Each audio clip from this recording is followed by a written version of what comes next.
Hello everyone! A few weeks ago I found out that Canson had come out with a new watercolor paper. And upon further research, I found out that actually several years ago they stopped distributing the Arches watercolor paper, which is a really good brand that a lot of professional watercolorists use. And Canson wanted to have its own version of a very high-end watercolor paper, and that's how they came up with the L'Aquarelle Canson Heritage paper. So I was gonna buy some, and I realized that it was very expensive. It's actually more expensive than Arches paper. And since I'm very particular with my watercolor papers, before I spend that much money, I just want to try it. So I contacted the company and I asked them if they had any samples. And they said they did, and they very nicely sent me a sample pack with a lot more paper than I expected, which is really nice of them. And today I wanted to review those papers. Like all the watercolor papers, there's a hot press, cold press, and rough. There's a 140-pound version of it and a 300-pound version of it, and I get those 6 samples to try out, which is really nice. And I specifically wanted to compare the 140-pound cold press paper because that's usually the kind of watercolor paper that I use. And since a few days ago I used the Arches 140 pounds cold press block to do the rose, I'll put a link of the video. I wanted to really compare those two papers because the Heritage paper is supposed to be a competitor to the Arches paper, so I want to see if they work the same, if the Heritage paper is as good as the Arches or even better like it claims to be. So the Canson Heritage paper is 100% cotton and it's made on a cylinder mold machine. I think they do not use gelatin for their sizing, but they do claim a lot of great qualities like superior vibrancy and intensity of the colors, homogeneous colors as well, where sometimes when you lay down the colors on the paper, you see little white spots appearing through the colors. Also, they claim to have an excellent color laydown and a very nice brush to paper response. You're supposed to be able to lift the colors really well, whether the colors are still wet or they're already dry. And also the paint stays wet a little longer, so that gives you more time to work with them. Now I have to tell you, just holding the paper in my hands is such a nice experience. It feels almost like cloth. It's very, very nice. It's soft. So for instance, I compared the cold press 140-pound paper with the Arches one, and the Heritage is slightly smoother. It's kind of in between a cold press and a hot press paper. Also, their hot press paper is not as smooth as either the Arches one or the Fabriano Artistico. Those two are super smooth. The Canson one is slightly more textured, and actually I'm looking forward to try it with colored pencils. I also checked the 300-pound cold press paper by Arches, and it feels pretty rough. It definitely is rougher than the 140 pounds, but when I look at the Canson one, the 300-pound cold press paper is still pretty smooth. And even the rough 140-pound from Canson is still smoother than the cold press 300 pounds from Arches. So it's very interesting to see all the different textures from the different brands. They don't always match.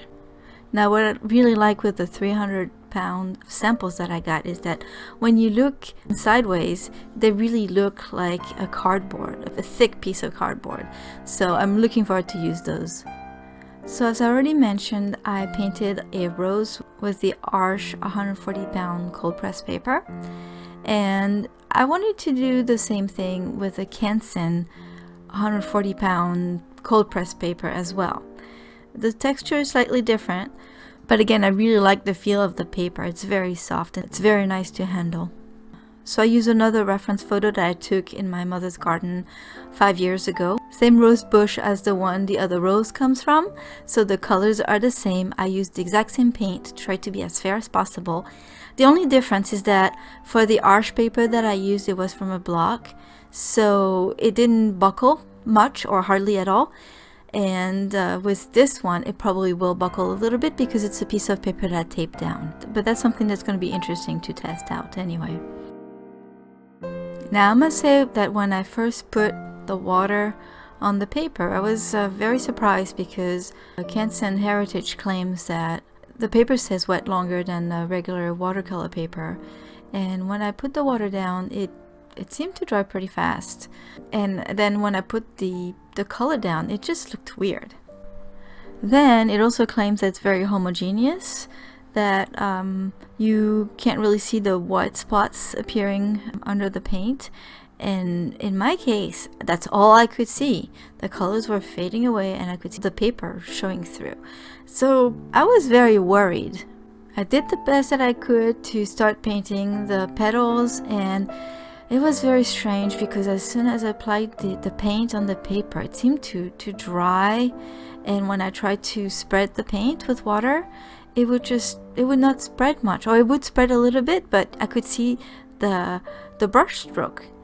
So I was getting very, very frustrated. I thought I'm going to give it one more shot, and I'm going to I'll start doing the background, and I wetted the whole background. By the time I was done putting water all around the rose, the first side of it had lost the shine of the water already. I'm like, that's not possible. It's not what they claim.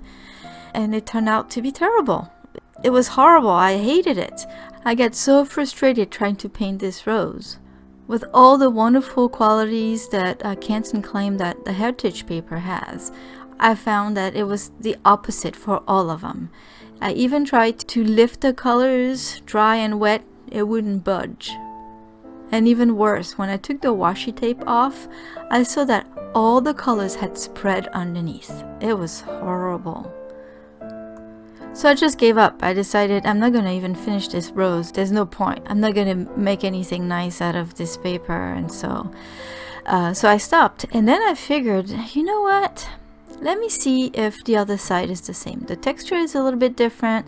Usually Canson papers have two different sides of them, and you can use both sides. So usually one side is smoother than the other. For instance, the mi-teinte paper for soft pastels, they have a rougher texture on one side and a smoother texture on the other side. So I thought, well, let's just give it a shot and try the other side. And then it was such a difference.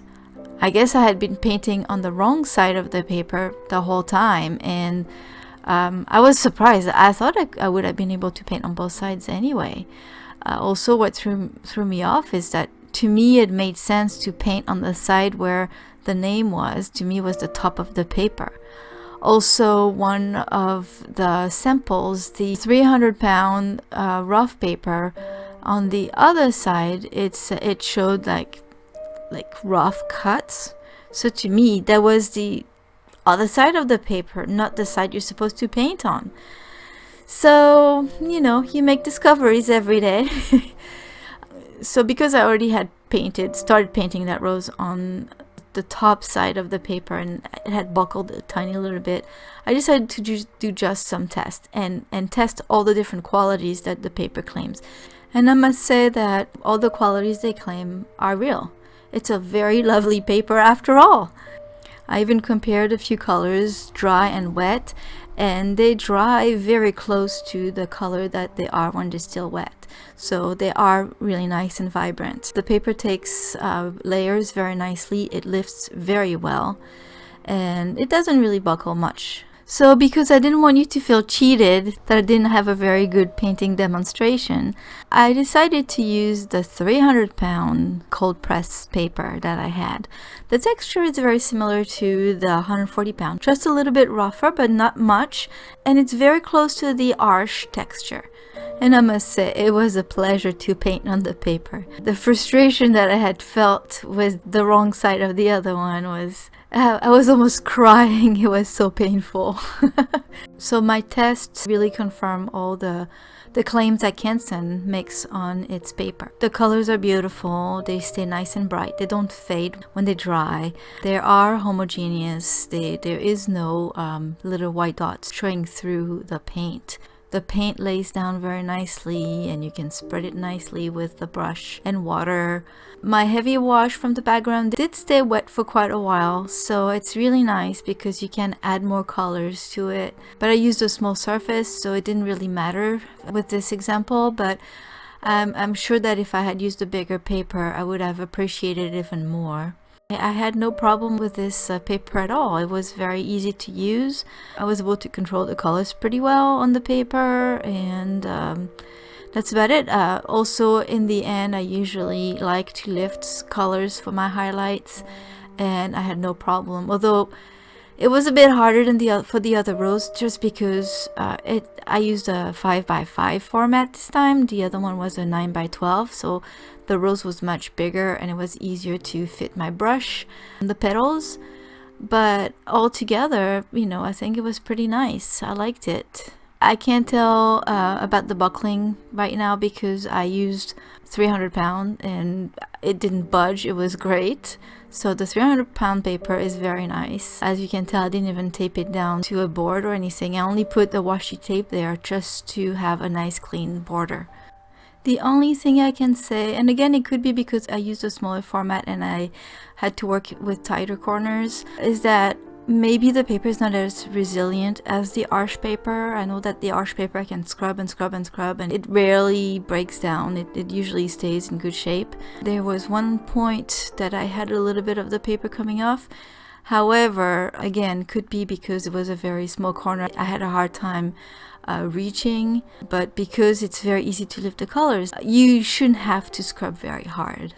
So to be absolutely fair, I ordered a 140-pound cold press block that I will be trying out as soon as I get it, and I'm sure I'll be very happy with it. I would like to thank the Canson customer representative who sent me the sample pack. She was so nice, and again, she sent me more than I expected, so it was a nice surprise. I hope you guys liked the video. Let me know if you've tried this paper before and what you think of it. If not, are you gonna try it? Again, be warned, it's pretty expensive. It's been around for I think a couple of years. I might be wrong, but I hadn't heard of it before, and hopefully as people get to know more about it, the prices will go down. I really hope so because it's really worth trying it. Thank you all for watching. I'll see you soon. Have a wonderful day. Bye bye.